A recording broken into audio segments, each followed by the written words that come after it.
A nombre de Random House Mondadori, agradezco la presencia de todos ustedes en este acto tan especial.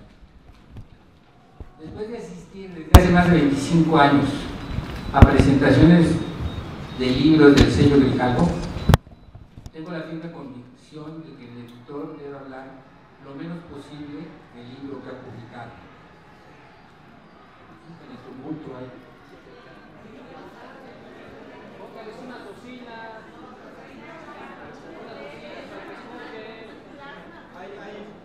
Hay bocinas y pantallas. La razón es muy simple. Entre menos hable, más rápido pueden empezar a hablar los verdaderos protagonistas de la presentación, las personalidades que vienen a ser los elogios, o no en algunos casos, del libro en cuestión y del autor que lo ha escrito. Por otra parte, considero de mal gusto elogiar un libro que uno mismo ha puesto en circulación. Se nos puede acusar de autoporrismo.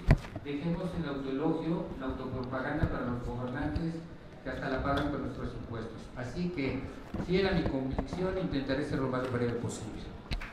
Es muy importante.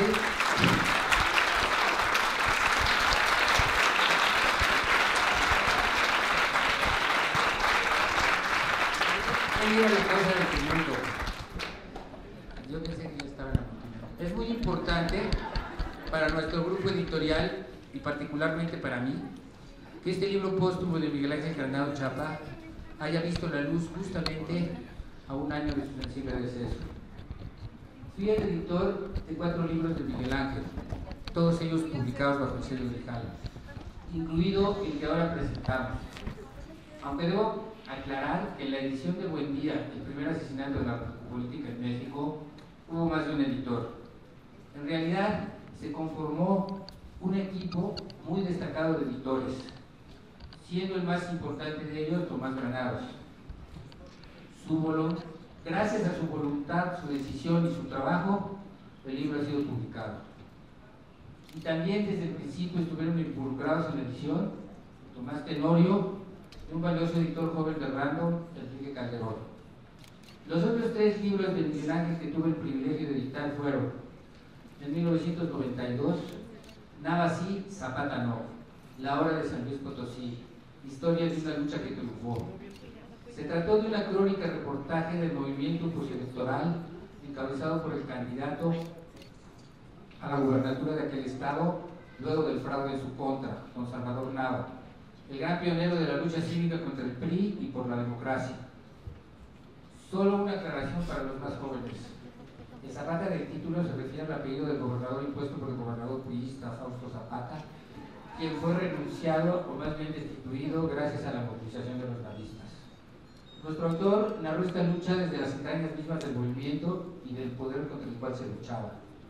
Discúlpenme por extenderme con este libro, pero se trata de un texto importantísimo que ojalá se vuelva a publicar. En 1999 editamos Constancia Hidalguense, que fue el libro de campaña de Miguel Ángel Granados Chapa como candidato del PRD a la gubernatura del estado de Hidalgo. En el año 2000 fui el editor de un libro duramente crítico con el cual Miguel Ángel le dio la bienvenida al supuesto presidente del cambio, Vicente Fox. Su elocuente título fue Fox and Company, una biografía no autorizada. Respecto al libro sobre Buen Día, solo me resta agregar que se trató de un proyecto del que hablamos con Miguel Ángel durante mucho tiempo. Finalmente, luego de la feliz intervención de nuestro actual director editorial, Cristóbal Pera, desgraciadamente ausente, tuvo que ir a comprar y a vender libros a Frankfurt, Miguel Ángel decidió hacerlo, escribirlo, diría yo, porque tenía casi terminada la obra negra. La historia de esta gesta final creo que se las podría contar muy bien porque la vivió al día uno de los presentadores, Tomás Tenorio. Y por lo que se refiere a la edición póstuma, todo está dicho en la espléndida nota editorial que abre el libro y que está firmada por Tomás Granados. Agradezco mucho a Carmen Aristegui que nos acompaña en esta fecha memorable, así como al imprescindible periodista y autor de nuestra casa, José Reveles, el buen Pepe, y finalmente, ahora sí, en serio, a Tomás Granados, pues sin su generosa participación, este libro no estaría en las manos de todos los lectores que tanto admiramos y extrañamos a su padre. Muchas gracias.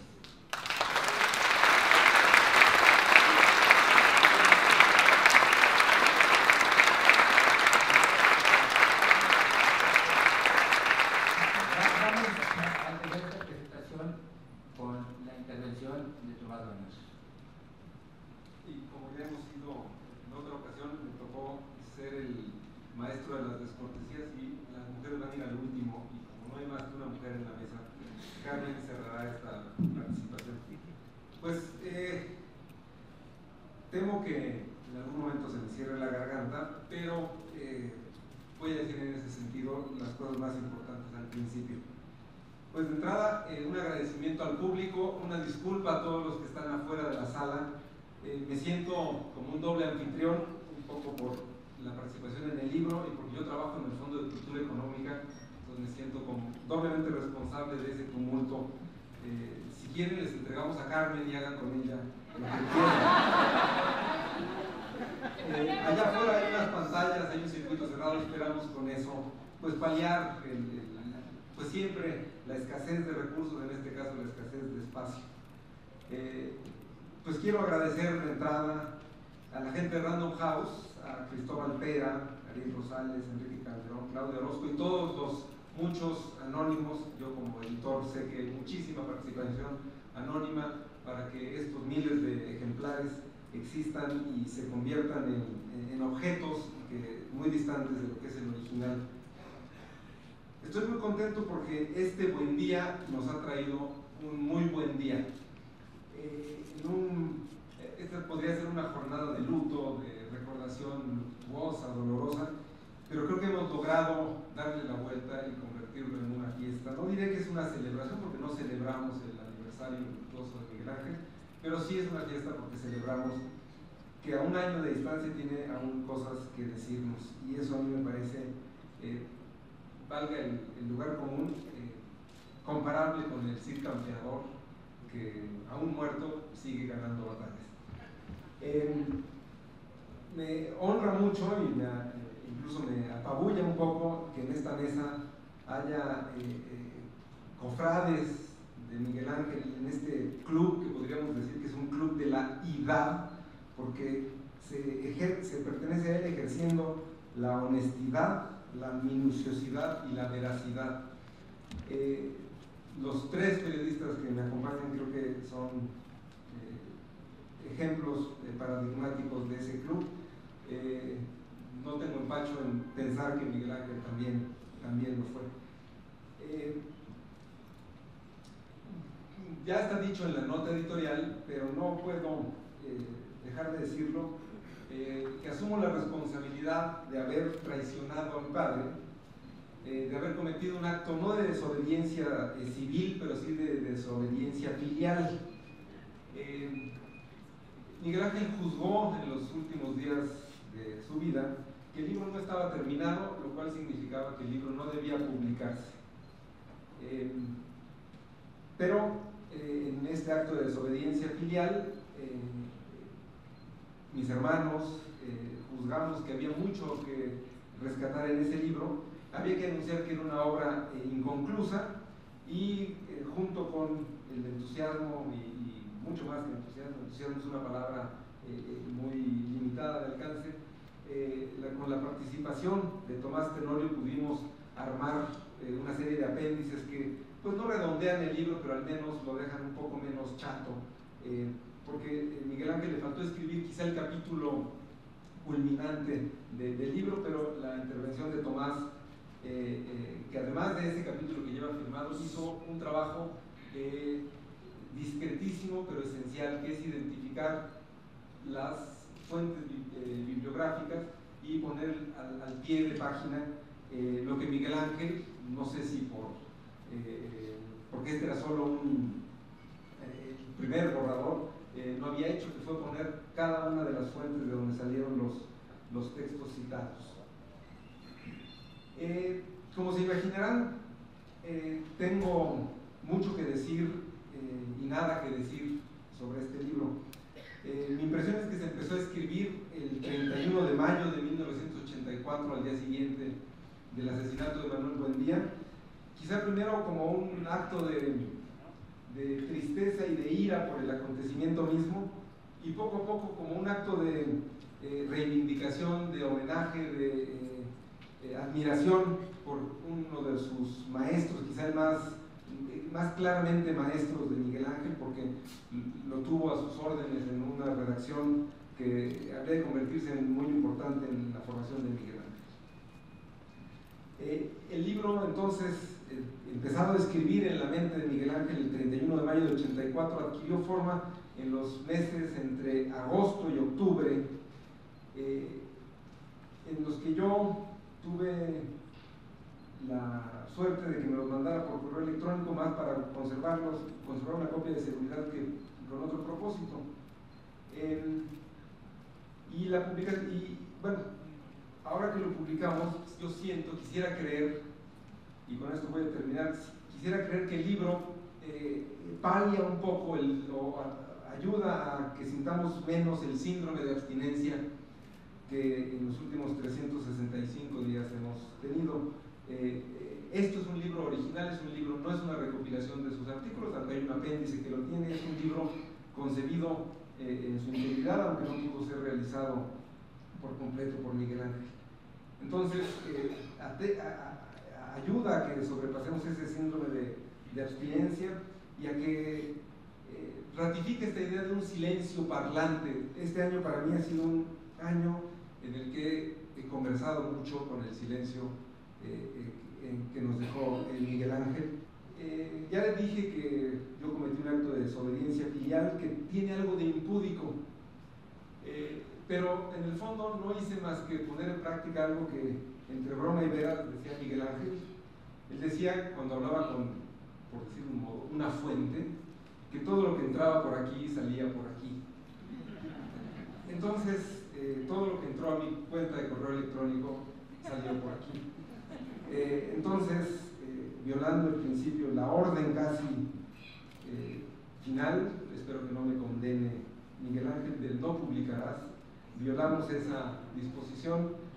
Yo espero que con el beneplácito de ustedes pues me perdonen esa infidencia y que disfruten este reencuentro, esta comprobación de que se equivocó al decir que el 14 de octubre nos habíamos encontrado con él por última vez. Muchas gracias y espero que disfruten el libro.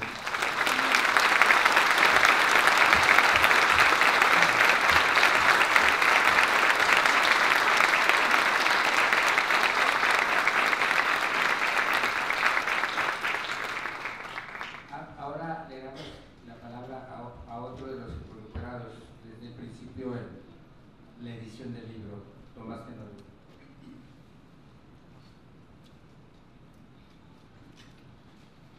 Muy buenas noches. Habla el maestro Miguel Ángel Granados Chapa. He llorado profundamente unas 5 veces. Una de ellas fue cuando asesinaron a Manuel Buendía. Mi primera reacción ante el suceso fue muy torpe, tratando de negar el hecho. Fue un miércoles cuando lo mataron. Al jueves siguiente, luego de su sepelio celebrado en Jardines del Recuerdo al mediodía, fui junto con Miguel Limón, Francisco Paoli y Julieta Guevara a comer a un restaurante donde había música. Ahí me puse a cantar. No sé hacerlo, pero me gusta. Mis amigos debieron haberme visto como un loco, pero el sábado en la noche, al encontrarme solo en la casa, de pronto, como se tiene un vómito, tuve un ataque de llanto que me lo había guardado inconscientemente. Me brotaron las lágrimas caudalosamente y lloré un largo rato. Es posible que ahí haya nacido este libro, y ahora paso a mi exposición. Le sobraban motivos a José Antonio Zorrilla para creer que al matar a Manuel Buendía había cometido el crimen perfecto, pues daba por hecho que contaría con la protección de sus 2 superiores en la jerarquía del gobierno federal y la complicidad del sistema político. Así había sido siempre, y para confirmarlo, ahí estaba la historia de la Dirección Federal de Seguridad y de la siniestra Brigada Blanca en la Guerra Sucia de los años 70. Hacia 1984, la Brigada Blanca había cambiado de pie y adquirido un nuevo nombre, Brigada Especial, pero conservaba la misma condición y era empleada para similares actos sanguinarios. Y nunca hasta entonces los jefes de la Dirección Federal de Seguridad, los comandantes o los agentes de esa brigada o de cualquier otra, habían sido llamados a cuentas. La impunidad era el sello de la casa y en los círculos gubernamentales el trabajo que realizaba la Dirección Federal de Seguridad era bien aquilatado, como sabía Zorrilla, quien en su defensa habría de decir que gracias a ella México ha gozado de paz y seguridad. Ahí se encuentra la explicación al hecho de que el director de la Federal de Seguridad haya ordenado el asesinato de Buendía con un amplio despliegue y la intervención de numerosos agentes, como una más de tantas operaciones encubiertas. No había razón ni necesidad de ser discreto. Y en efecto, el sistema correspondió a Zorrilla, pues fue protegido por el presidente Miguel de la Madrid y por el secretario de Gobernación Manuel Bartlett. El brazo de la justicia estuvo entumido durante 5 años y solo recobró el movimiento ante la intensa presión social y periodística. Tuve la oportunidad de acompañar al maestro Miguel Ángel Granados Chapa en la documentación de algunos pasajes de este libro, pues el deterioro de su salud le impedía la movilidad que solía tener. Para ello me hundí en la Hemeroteca Nacional y emprendí un peregrinaje en el Tribunal Superior de Justicia del Distrito Federal para conseguir una parte del expediente del caso Buendía, lo que se resolvió favorablemente a mediados de 2011 después de una resolución del Instituto Capitalino de Acceso a la Información. A principios de 2010, la obtención del expediente le había resultado imposible a Granados Chapa. Sin ningún resultado, se lo había solicitado a individuos prominentes que estaban en condiciones de facilitarle una copia, incluido el actual jefe de gobierno de la Ciudad de México. Esas negativas se produjeron después de que Zorrilla fue liberado en condiciones ilegales en febrero del 2009, hecho que desató una serie de críticas generalizadas al gobierno de Marcelo Ebrard. Granados Chapa fue particularmente incisivo y transparentó en la plaza pública la arbitrariedad de esa decisión del gobierno capitalino, lo que parece haber dado lugar a la reacción del jefe de gobierno. Por las negativas a Granados Chapa y el ambiente que pude percibir más tarde, confirmamos que en torno al caso Buendía y el proceso al que fue sometido José Antonio Zorrilla, todavía se mantenía vigente y se mantiene vigente una especie de silencio cómplice, una actitud de encubrimiento apenas oculta detrás de las reservas de ley en materia de expedientes judiciales. Por ese secretismo que privatiza información de interés público, 28 años después, apenas el pasado domingo, hace 2 días, supimos que a media tarde de aquel 30 de mayo de 1984, en que cayó abatido a balazos, Buendía había buscado con urgencia una reunión con el presidente Miguel de la Madrid. Me refiero al artículo Últimas llamadas de Manuel Buendía, publicado en el suplemento Enfoque del diario Reforma, con la firma de Salvador del Río. No nos queda sino conjeturar que Buendía deseaba poner al presidente al tanto de sus hallazgos sobre funcionarios del gobierno vinculados al narcotráfico y que probablemente tenía el propósito de exhibir a Zorrilla. Más vale tarde que nunca, dice el dicho, pero es una verdadera lástima que este valioso dato haya permanecido atesorado y que Granados Chapa no haya tenido acceso a él para incorporarlo a su libro, pues cobra relevancia e introduce un elemento nuevo en la historia de aquel mayo viscoso.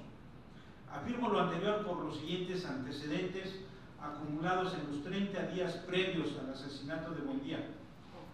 Primero, el periodista publicó 2 columnas sobre el narcotráfico, los días 4 y 14, ambas a partir de un documento en el que los 9 obispos del Pacífico Sur alertaban sobre el crecimiento del tráfico de estupefacientes en esa región y señalaban la posibilidad de que en ese trasiego estuvieran involucrados funcionarios públicos. Segundo, En un desayuno con 4 periodistas amigos suyos, Buendía les dijo que investigaba los vínculos de funcionarios públicos con el narcotráfico. Tercero, Buendía realizó 2 visitas en ese mayo al secretario de la Defensa, el general Juan Arévalo Gardoqui.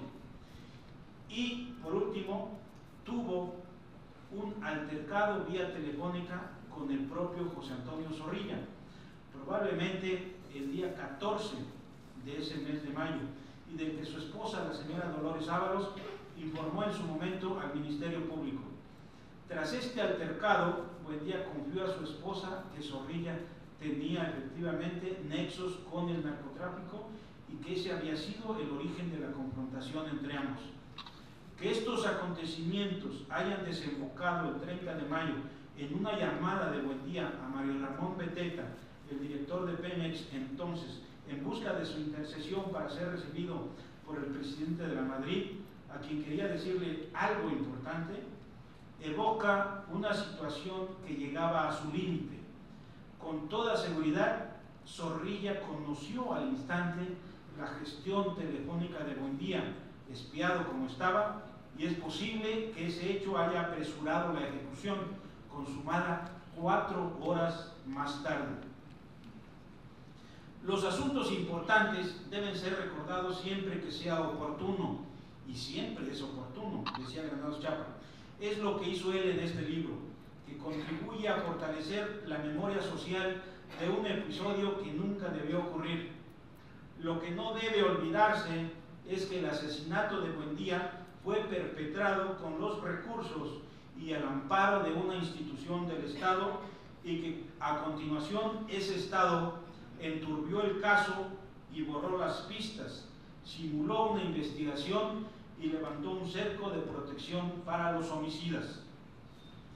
Granados Chapa desmonta esa trama en este libro y destruye el mito oficial de que el homicidio de Buendía fue la obra solitaria de un Zorrilla desquiciado por la corrupción. Esa presunción, que ha sido sostenida a lo largo de los años, cae ante las evidencias públicas de la cercanía entre los 3 personajes centrales de este episodio: Zorrilla, el secretario de Gobernación Manuel Bartlett y el presidente Miguel de la Madrid. Es inverosímil la estampa de un secretario de Gobernación alejado del jefe de la Seguridad Nacional, como Bartlett se ha empeñado en alegar y hacer creer. Si de veras Zorrilla actuó solo, enloquecido y enriquecido con dinero proveniente del narcotráfico, sin que sus jefes se dieran cuenta, entonces, ¿por qué el secretario de Gobernación y el presidente lo protegieron después con todo el poder del Estado? ¿Por qué fue mantenido a distancia de la ley y enviado a España en un exilio dorado? Son preguntas que no han sido respondidas, que tienen un significado profundo y que importa tener presente. Y más aún, el presidente de un país donde todavía no hay espacios que controlen y contrasten vigorosamente su poder, no puede ser un gladiador de sus propias causas, escribió alguna vez. En un plano jurídico, el presidente es un mandatario, posee un poder delegado que no es suyo y debe por lo tanto emplearlo en favor y no en contra de los gobernados. Por eso un presidente no debe ser enemigo de nadie, advirtió a propósito de una iracunda reacción de Ernesto Zedillo por las críticas que se hacían a su gobierno. Creía también que uno de los excesos de la prensa es ofender al que no es poderoso, insultar al que no puede defenderse, acusar al que no puede decir su verdad. El exceso que se practica contra los que menos tienen poder que uno. No hay exceso cuando uno se refiere al poderoso, pero sí hay cuando uno se refiere al que no lo es. Eso no debe suceder, decía. Escribió Ernesto Sábato en sus memorias: uno no puede ponerse del lado de quienes hacen la historia, sino al servicio de quienes la padecen, pues el escritor debe ser un testigo insobornable de su tiempo, con coraje para decir la verdad y levantarse contra todo oficialismo que, enceguecido por sus intereses, pierde de vista la sacralidad de la persona humana. Eso hicieron Granados Chapa y Manuel Buendía. No solo supieron repeler la fascinación y el veneno corruptor del poder, sino que tomaron partido por los que sufren la historia y por los necesitados de voz. Legaron una maestría y una ética profesional ejemplares. Con este libro, Granados Chapa cumplió con su amigo y maestro y también dio cumplimiento a su deseo de morir en la raya y en el servicio a sus lectores, con el mayor asentimiento y estima social a que puede aspirar un periodista y cualquier persona. ¿Qué más podía pedir? Gracias.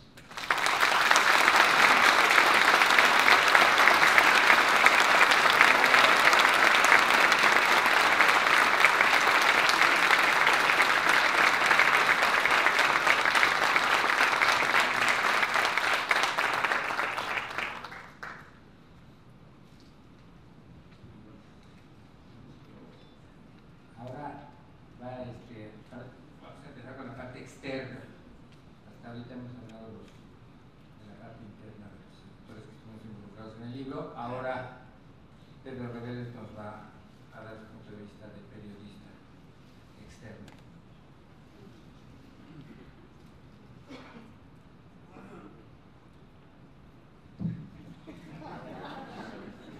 Está bien que me llame externo, pero no soy externo. Soy interno, mi amigo Miguel Ángel, me da mucho gusto estar aquí. Y primero quiero externar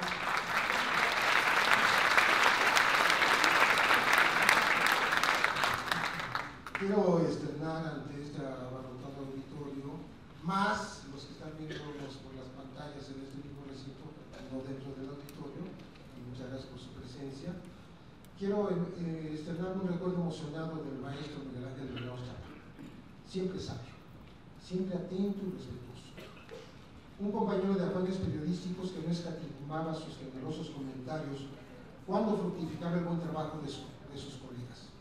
Un amigo franco, sin doblez alguno, todo un caballero predispuesto a la solidaridad y a compartir sus dones, abundantes por cierto, de inteligencia, capacidad de análisis, mirada crítica, voluntad y tesón, volcados hacia las mejores causas de la sociedad mexicana, a quien tanta falta hace hoy, a un año de su partida, esa presencia luminosa e iluminadora.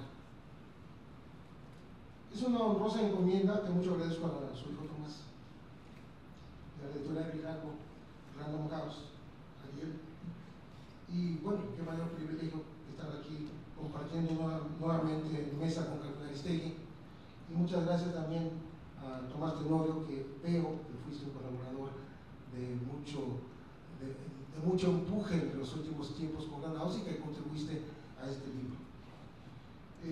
Es una honrosa encomienda participar en la presentación de un libro póstumo cuya factura impecable e implacable nos remite al más genuino y maduro Granados Chapa. Su obra recupera al imprescindible periodista hidalguense y de muchas maneras instala hoy su presencia entre nosotros. Nunca más regalaré esa afirmación de que los hombres grandes no mueren con la desaparición física, sino que perduran no solamente en el recuerdo, sino en el ADN de sus obras. De ello vamos a hablar ahora. Pocos títulos de libros sintetizan con tanta verdad y con tan atinado enfoque y pueden ofrecer en sus páginas un contexto tan real y descarnado de la impunidad desde el poder, la simbiosis entre la autoridad y el crimen, ya entonces perfectamente organizado en el México de hace 30 años, como este que nos convoca, reúne y provoca aquí. En efecto, como dice la portada, el columnista Manuel Buendía fue víctima del primer asesinato de un periodista perpetrado por la narcopolítica en México.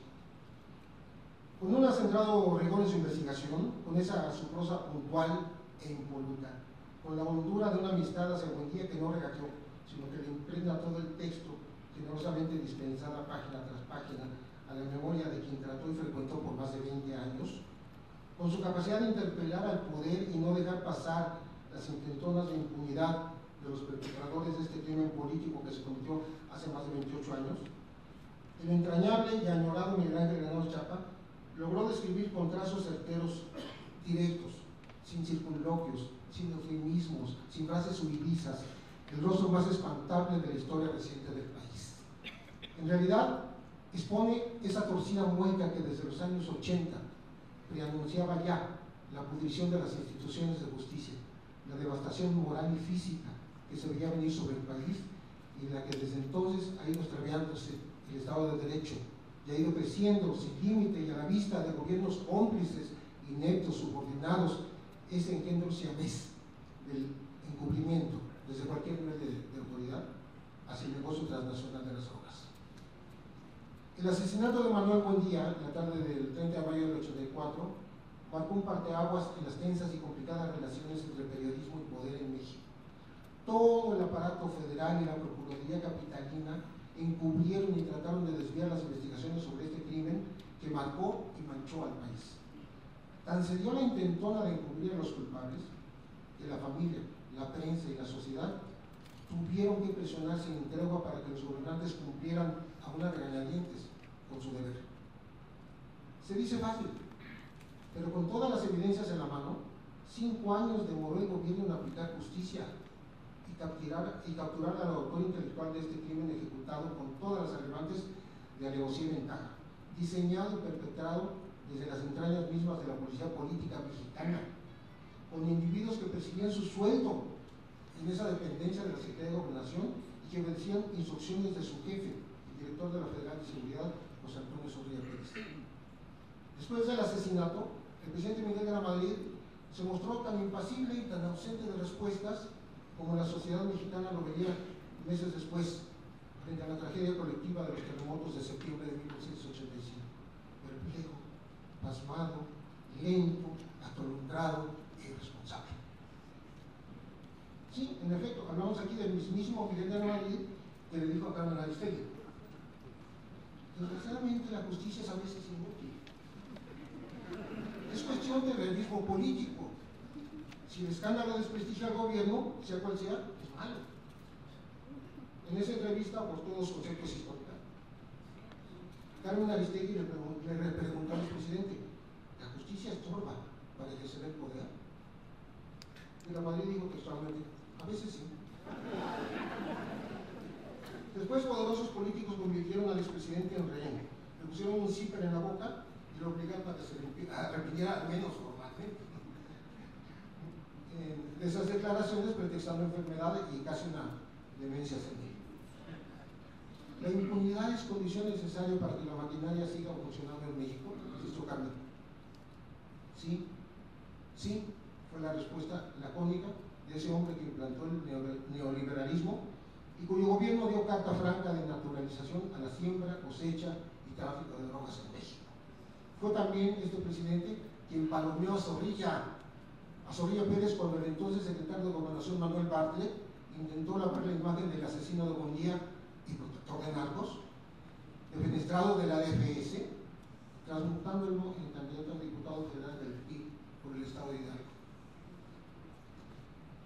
Zorrilla pudo así vivir a sus anchas en España durante varios años, después de que ordenó asesinar al columnista Manuel Buendía, de que se aceptaba como un amigo cercano.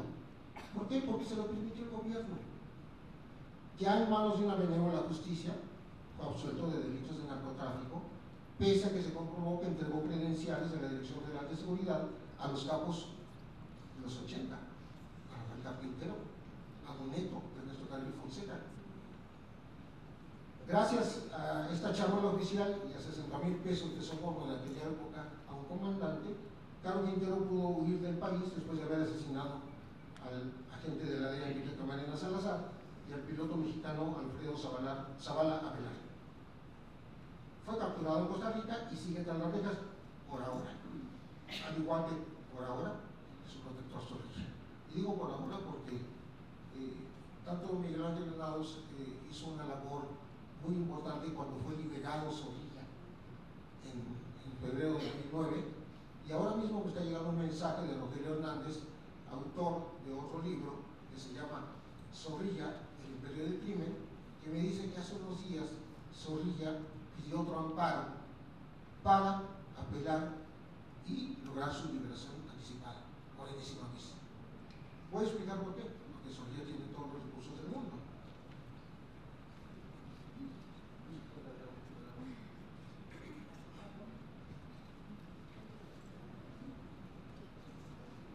A Zorrilla Pérez jamás se le afectó la fortuna que atesoró con ese recurso del método que han seguido otros altos funcionarios en México.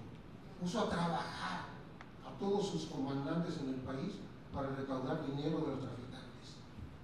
El equivalente a 100,000 millones de pesos de 1989. Cito textualmente al libro. Digo, porque se trata de que usted lo lea. Igual les voy a dar un párrafo. Era socio de 4 grupos empresariales. Tenía 30 terrenos en la República y varias propiedades en Estados Unidos, 8 casas, 12 cuentas bancarias en el extranjero y decenas más en instituciones nacionales en donde acaba de costar 500,000 pesos en los bancos, ¿sí? Así como 34 vehículos. Tan solo en la Ciudad de México poseía una residencia en el Pedregal de San Ángel, otra en Lomas de Chapultepec y un condominio en Polanco.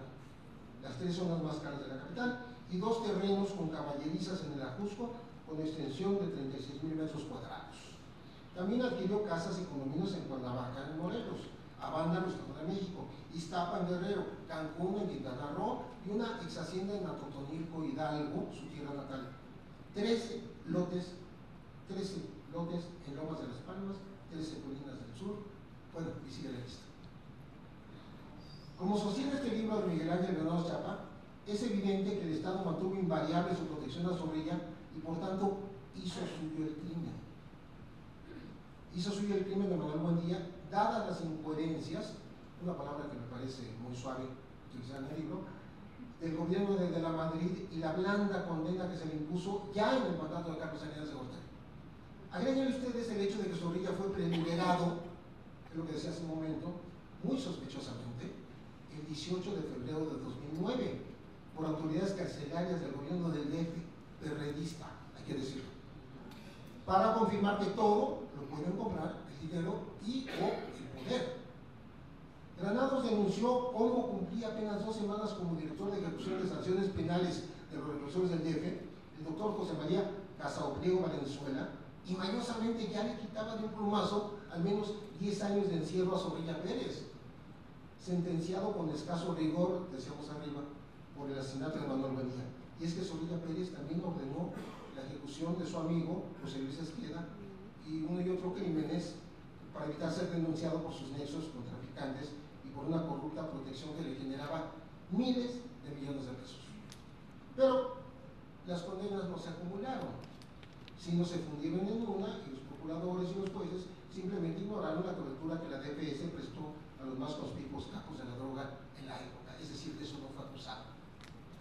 Granados desvela nítidamente los vínculos criminales, el hilo conductor y continuado de la narcopolítica homicida mexicana a través de una Dirección Federal de Seguridad en acelerada descomposición. Esa DFS lo mismo liquidó a balazos y por la espalda al columnista Manuel Buendía, que dio protección extraoficial al rancho El Búfalo en Chihuahua, el más extenso emporio agroproductor de marihuana jamás ubicado y allanado en México. Estamos hablando de noviembre de 1984, propiedad de Garo Quintero.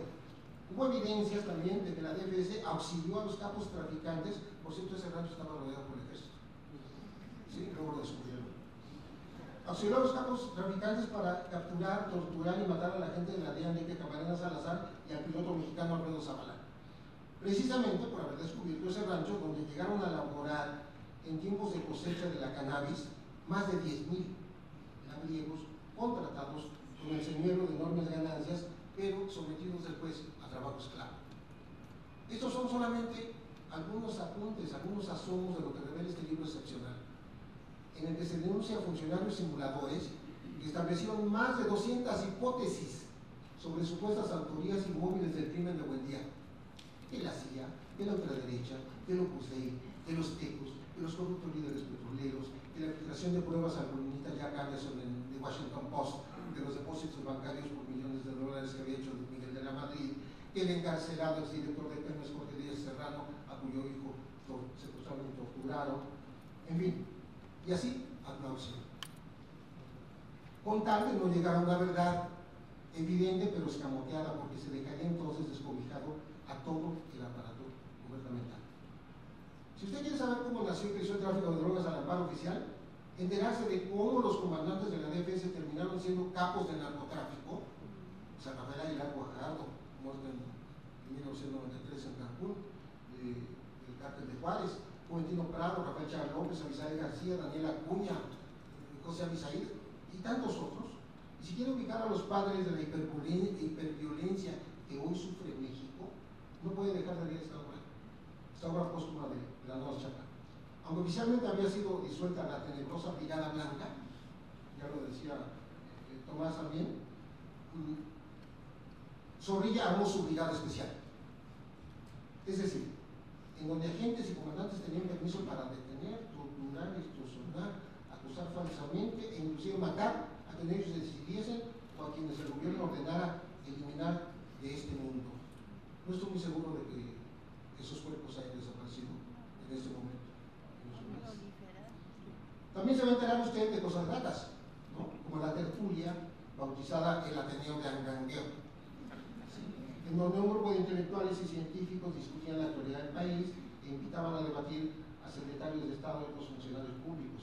Se va a enterar de la solidaridad de un amigo periodista y empresario, como José Luis Serra aquí presente, que fue generoso, sin condiciones y pedir nada a cambio, con buen día, con Granados y con quien habla, que estuvimos alojados en su edificio. Si usted nunca supo y tampoco se atrevió a preguntar sobre vida y milagros de Miguel Nazararo, Fernando Gutiérrez Barrios, Mario Fabio Beltrones, Sergio García Ramírez, Javier García Paniagua, Emilio Gamboa Patrón, Jorge Díaz Serrano, Victoria Dato, Manuel Bartolés Díaz, Rubén Figueroa, Jorge Carrillo Lea, Francisco Galindo Ochoa y muchos otros especímenes del pasado y del presente, lea este libro. Le garantizo que saldrá mucho más sabio y más informado que si escucha 300 noticiarios de televisión. Sobre todo ahora que la caravana de 6 vehículos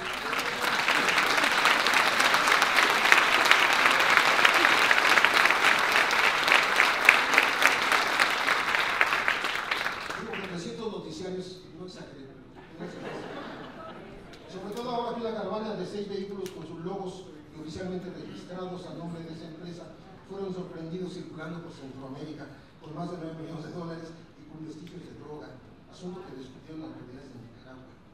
He ahí un expediente abierto que hoy, como hace 28 años, a ninguna autoridad mexicana parece correrle prisa por esclarecer e investigar y castigar, por supuesto. En este 2012 hay cadáveres que desaparecen, de supuestos capos abatidos. Hay emboscadas de policías federales contra agentes de la CIA.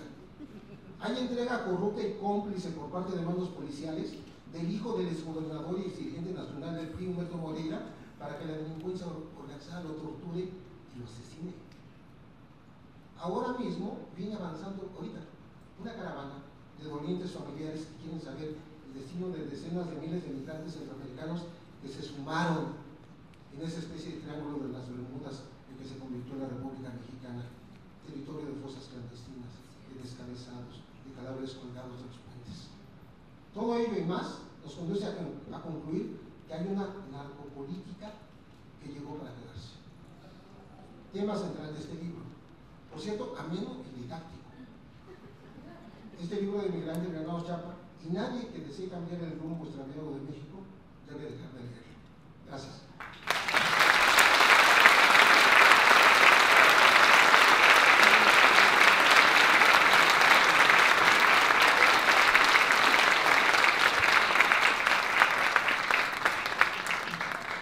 Para terminar, le damos la palabra a Carmen Aristegui. Gracias. Bueno, se imaginarán que desconozco, pero no simpatizo con quien tuvo la idea de que yo cerrara la presentación después de haber oído estas magníficas presentaciones que antecedieron esto que yo quiero compartir con ustedes. No le doy vueltas porque ciertamente me causa mucha emoción y no lo quiero ni siquiera ocultar. Me causa mucha emoción estar esta noche aquí, estar aquí con todos ustedes en torno al trabajo y a la memoria de Miguel Ángel Granados Chapa, el periodista, el maestro. Y bueno, veo cómo su nombre, su memoria, su trabajo convoca a quienes hoy estamos aquí porque queremos saber más de él, porque queremos recordarlo, porque queremos seguir apreciando su alcance y su significado entre todos nosotros. Y veo aquí rostros que estoy segura que a Miguel Ángel le hubieran causado enorme alegría pues compartir con su presencia. Veo al maestro Federico Campbell. Federico, qué gusto verte. Veo a Luis Javier Solana, que tanto influyó y estimó Miguel Ángel, por supuesto. Mi querido Héctor Bonilla, por aquí también estoy viendo a Héctor, a quien Miguel Ángel estimaba también enormemente. A Omar Raúl, que bueno, pues ha presidido la Fundación Buen Día a lo largo de todos estos años. A Shulamit, desde luego, y a muchas otras personas que estamos aquí, todas y todos juntos, recordando a Miguel Ángel con este libro, con el que nos recuerda que su obra está viva, está vigente, está aquí entre todos nosotros. Realmente ha sido un privilegio escuchar a Tomás Tenorio, a Pepe Reveles, al espléndido editor Ariel Rosales y desde luego Tomás Granados, que han hecho posible que este libro esté entre nosotros. Y que nos permiten estar aquí para dar algunas palabras en torno a este libro y por encima del libro sobre el autor del libro. Miguel Ángel Granados Chapa, que se convirtió al paso de las décadas en el columnista más respetado, más reconocido de la prensa mexicana. Y bueno, ya sé que puede llegar al lugar común, pero no importa, este tramo final de su vida, que estuvo repleto de medallas, repleto de premios, honoris causa, reconocimientos diversos que obtuvo a lo largo fundamentalmente de los últimos años de su vida, nos dan cuenta, nos recuerdan hoy, a un año de distancia, de este enorme aprecio que concitaba su trabajo y del respeto que logró construir a partir precisamente de la disciplina, de la constancia, de la consistencia que caracterizaron su biografía. A un año de su despedida, la ausencia de Miguel Ángel no es una ausencia etérea, por el contrario, es una ausencia que pesa. Hoy, como nunca, se echan mucho de menos sus renglones, los contextos, el dato duro, sus lances punzantes. En suma, cómo extrañamos a Miguel Ángel. La plaza pública perdió con Miguel Ángel un pedazo de conciencia y por eso lo echamos tanto de menos. Pero resulta que se fue, pero no se fue del todo. Está aquí con este libro que estamos hoy presentando. Dejó este libro que, como ha dicho Tomás, prácticamente terminado, porque como bien explicó Tomás en la presentación del libro, en estas páginas que dedica para el libro, pues a la usanza de Miguel Ángel escribía y realmente no tenía que corregirse, tenía un estilo para escribir con una velocidad, con una precisión, con una eficiencia, que el trabajo que tuvieron los editores pues fue un trabajo de completar las cosas que no alcanzó a colocar con sus propias palabras. Y está aquí este libro viendo la luz por primera vez, aunque una parte del libro muy importante ya había sido compartido con los lectores a través de la propia plaza pública. Deja este libro, sabemos que también dejó otras tareas avanzadas, no sabemos si vendrá otro u otros libros de otras investigaciones y de otras tareas periodísticas que sabemos estaba también desarrollando y que durante varios años estuvo trabajando. Veremos si eso en algún momento también tiene luz y tiene una presencia pública. Por lo pronto, hoy Grijalvo nos presenta Buen Día, el primer asesinato de la narcopolítica en México. Este libro póstumo de Granados Chapa, cuya fase final, bueno, pues corrió a cargo de Tomás Tenorio y de Tomás Granados y de Ariel Rosales. Miguel Ángel le quiso dejar por escrito la historia y la biografía de quien fuera considerado por él mismo como figura central del periodismo mexicano. Una vida cegada en lo que Granados Chapa identifica como el primer asesinato de la narcopolítica en México. Este hombre, Manuel Buendía, el columnista más influyente de la época, fue acribillado, como se ha dicho aquí, el 30 de marzo de 1984, acribillado por la espalda. Miguel Ángel, colega y amigo de Buendía, desmenuza en estas páginas qué fue lo que ocurrió, pero sobre todo registra el significado de lo que ocurrió. Narra Miguel Ángel que a punto de documentar y publicar Buen Día los nexos de José Antonio Zorrilla Pérez, este hombre que, como se ha dicho ya en toda esta mesa y que es muy conocido, dirigía entonces la siniestra Dirección Federal de Seguridad. El nexo de Zorrilla con miembros del crimen organizado es lo que da cuenta precisamente de la explicación fundamental del móvil de este asesinato, de este artero asesinato. Miguel Ángel explica que con personal a sus órdenes planeó y cometió ese 30 de mayo uno de los crímenes que más ha conmovido a la opinión pública mexicana. Y nos describe Miguel Ángel cómo en una escena teatral propia de una novela, el mismo Zorrilla Pérez organizó y presidió el funeral del columnista más influyente del país. Esa parte de las primeras páginas del libro es excepcional en su descripción, logra transmitir en carne viva lo que significaba esa actuación magistral, y puedo entender que era magistral, me la puedo imaginar como magistral. Tan convincente fue Zorrilla que la misma noche del asesinato, del cual supimos años después fue el autor intelectual, fue tan convincente que el entonces presidente de la República, Miguel de la Madrid, que asistió al funeral, le encomendó precisamente a él las primeras investigaciones.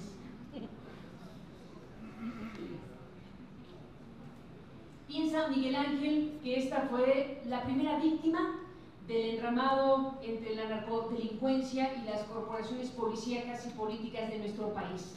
Esta víctima del vínculo perverso entre el narco y la política. Si en efecto este es, como piensa y escribe Miguel Ángel, el punto de arranque, si este es el punto de arranque de un fenómeno que hoy está entre nosotros, si la muerte de Buendía es punto de quiebre de fenómenos de esta naturaleza, quedan abiertas las preguntas, desde luego, sobre cuántas muertes vinieron después y peor aún, cuántas faltan por suceder. Tal vez Miguel Ángel, y quiero imaginar, las razones que impulsaron precisamente a escribir este libro en los últimos meses de una tarea tal vez excedida de su parte para que llegara prácticamente al final de su publicación.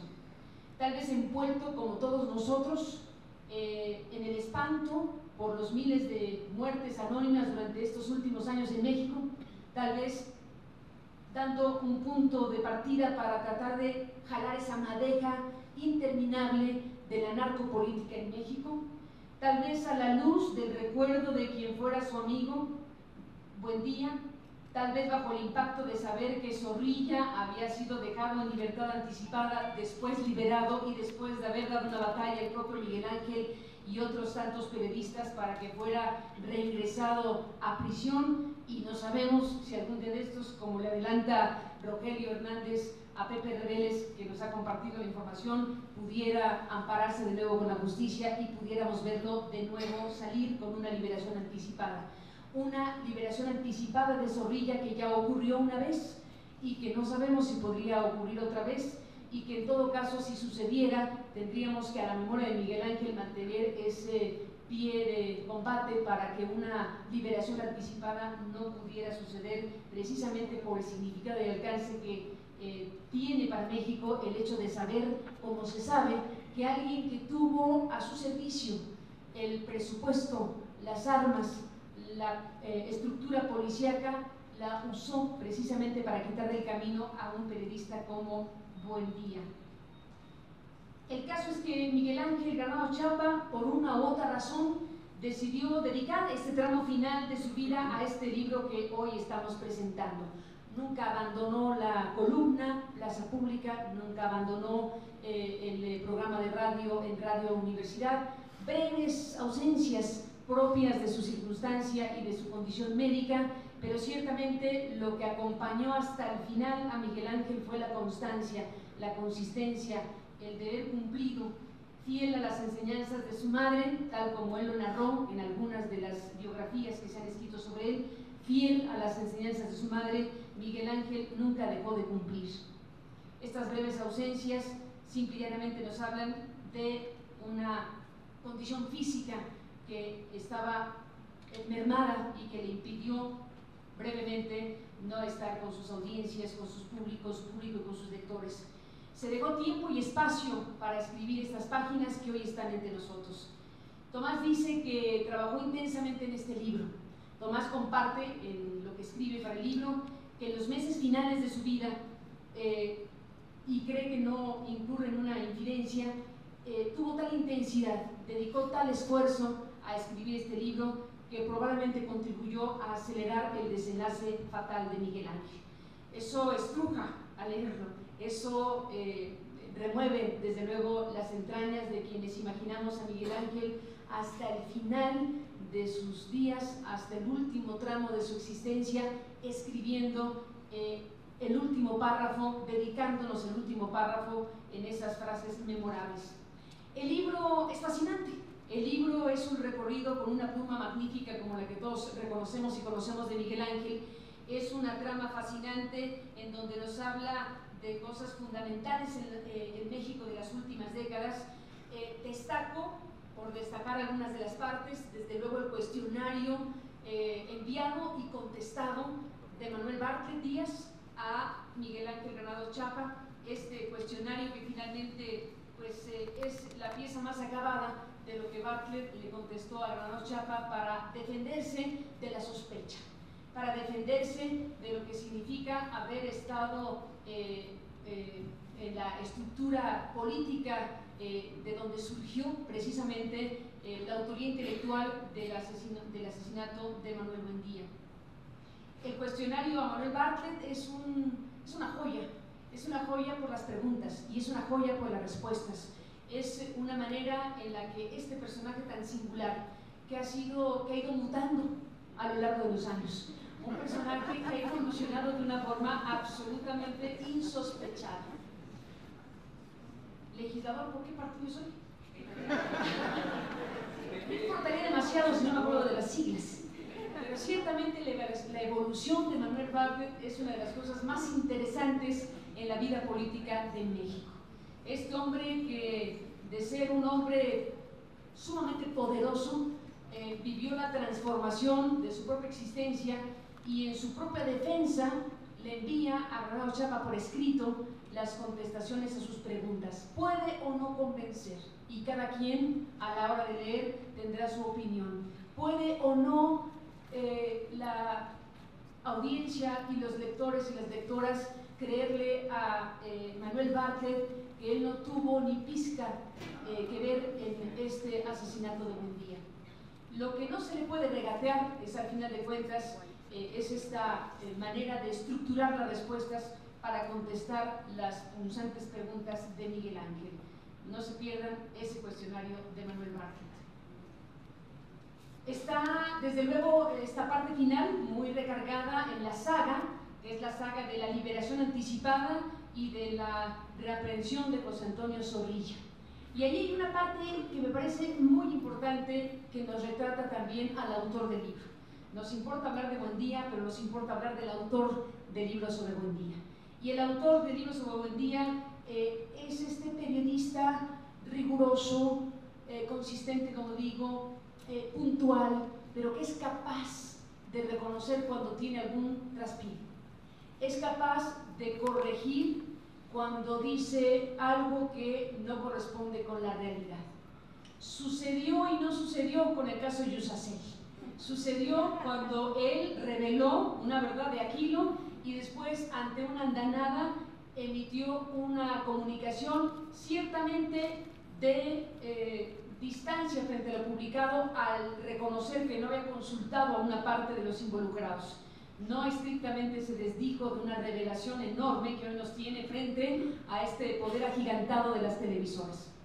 Así como el caso Yusacel nos mostró a este Miguel Ángel Granados Chapa, que es capaz en su grandeza de decir, Miguel Granados Chapa, que en un primer momento había adjudicado la responsabilidad de la liberación anticipada de José Antonio Zorrilla al Poder Judicial, estrictamente hablando, al haber seguramente el Poder Judicial hecho la observación al propio Miguel Ángel, el propio Miguel Ángel corrigió en sus textos posteriores y ubicó con claridad la responsabilidad en un funcionario del gobierno del Distrito Federal, cuyas tareas administrativas permitían en ese momento una interpretación singular, que ya no repito, pero que Pepe Rebel les dijo muy bien, y que permitieron la liberación anticipada de José Antonio Zorrilla. Es ese ángulo en donde uno ve a ese Miguel Ángel Granados Chapa que en su propia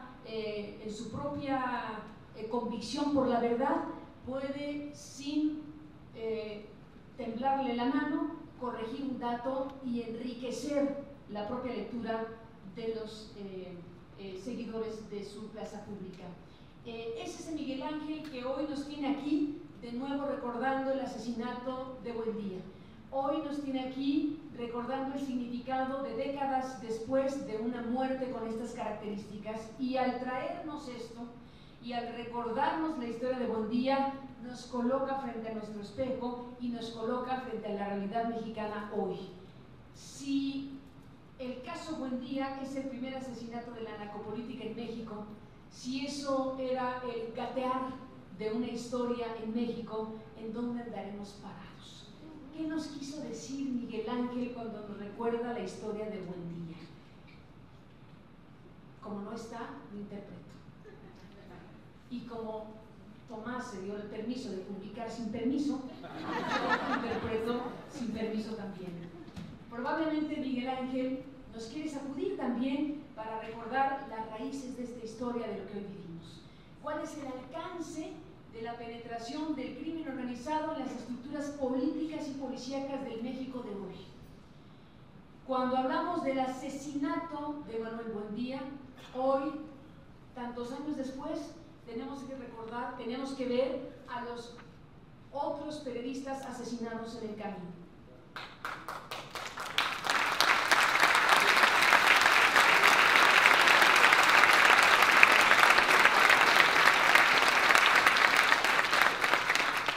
Miguel Ángel continuó con mi interpretación al recordarnos la muerte de este periodista que, si bien era un periodista muy influyente, emblemático, nos recuerda precisamente que este México de hoy tiene estructuras políticas penetradas, policíacas penetradas, se han roto las fronteras, y la tarea de la prensa libre y la tarea que va de la mano de la libertad de expresión y la tarea que es propia del gremio de Miguel Ángel no puede ser desplegada a plenitud en un país como el que hoy vivimos. Acabamos de saber de un reciente asesinato apenas unas horas atrás en Tijuana. Tenemos una lista muy larga, ominosa, de periodistas asesinados, de periodistas desaparecidos, de periodistas censurados, de periodistas autocensurados, de ese eterno techo de cristal que se puede observar aún a la distancia y con la cercanía que cada quien quiera. Estamos frente a un país en donde los alcances del crimen organizado se han salido de madre. Hemos visto, probablemente ya en una circunstancia de pasmo, el desfile de decenas de miles de muertes anónimas, de muertes impunes, de un estado de justicia absolutamente colapsado. Todo eso es lo que al final de cuentas nos lleva a la gran pregunta: ¿a dónde ha llegado el tema de la narcopolítica, la narcopolicía, el crimen organizado en México? Apenas acabamos de leer en Primera Plana de Reforma, este periódico en donde Miguel Ángel escribió los últimos años de su vida, el espacio donde más tiempo perduró la plaza pública. Acabamos de ver apenas un reporte acerca de la penetración precisamente del crimen organizado en las estructuras policíacas de nuestro país. Hemos visto cómo ha habido reportes de inteligencia que nos hablan de cómo se tenía información por parte de los cárteles de la droga, de las estructuras policíacas vigentes, las de hoy, las de ahorita, no las de hace 30 años. Es, me parece, una sacudida lo que Miguel Ángel Granados Chapa hace con este libro que dejó aquí casi terminado o terminado para que dieran las últimas pinceladas quienes acudieron precisamente a esta tarea. Yo simplemente quiero compartir el significado y el alcance que tiene precisamente el recordar una historia como esta, y el que Miguel Ángel, además de recordar la historia, de escribirla, de volver a refrescar parte de lo ya conocido y de revelar cosas acerca de la muerte de Buendía, bueno, nos permite asomarnos también a la propia biografía de Buendía. Es otro de los ángulos del libro que también es muy entrañable, es la manera que tiene Miguel Ángel de ofrecernos los ángulos humanos de Buendía. Toma buena parte de la biografía de Manuel Buendía a partir de lo publicado por su hermano Ángel. Hay una parte de recuperación de la tarea ya hecha por el hermano de Buendía para hablar de la infancia, de la adolescencia, de la formación académica, de las escuelas, de cómo pasó por la Carlos Septién, de cómo en sus inicios tuvo afinidad y filiación con el Partido de Acción Nacional, cómo se desprendió de él. En fin, esta parte de la figura de Buendía, muy bien retratada por Miguel Ángel Granados Chapa también en este libro Buendía, el primer asesinato de la política en México. El asunto pues es invitarlos a todos y a todas a acercarse a este libro, por el significado de su autor, por el significado desde luego de su contenido y por el significado y el alcance que tiene encontrar las pistas y las huellas de la historia del México que hoy somos. Yo agradezco mucho la posibilidad de estar aquí y estoy segura que todos y todas en esta noche recordamos a Miguel Ángel, lo abrazamos, lo queremos en donde se encuentre. Gracias a todos.